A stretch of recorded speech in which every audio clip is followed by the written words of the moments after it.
Okay, welcome everybody. I'm sorry, I just realized that I forgot to show you guys how to make an exponent on Kami. So I'm going to show you how to do that.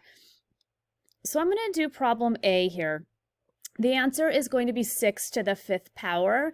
So I'm going to come over here to the menu on the left, and you can see the division sign for equation. I'm going to do that, and you can see I was already in here, so I'm going to when I first come on, has all these symbols. Well, I don't know which one of those symbols is for exponent, so I'm going to search. So in the search box, I'm going to type exponent. And when I do, I'm going to get this little up arrow. So I'm going to press that up arrow, and then I'm going to come over here, and I get a little tiny blue box, and I'm going to write my 6. That's my base.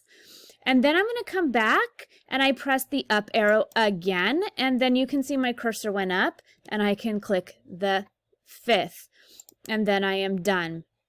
I'll do some more examples up here. So I have my exponent here. Let's say I need to write 4 squared.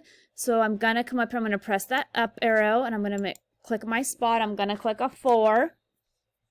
That's my base. And then I come back here to the up symbol again. I'm going to press it, and now it's moved my symbol, and now I have 4 squared.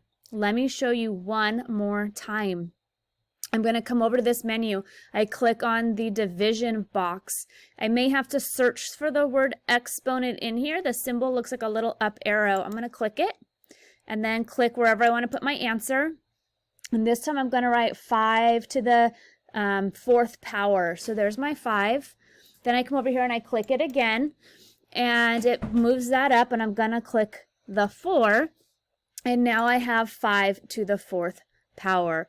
If you absolutely cannot figure out how to make that work, go ahead and just put like the base and then a dash and then what the exponent would be, and I'll understand that you had trouble creating the exponent.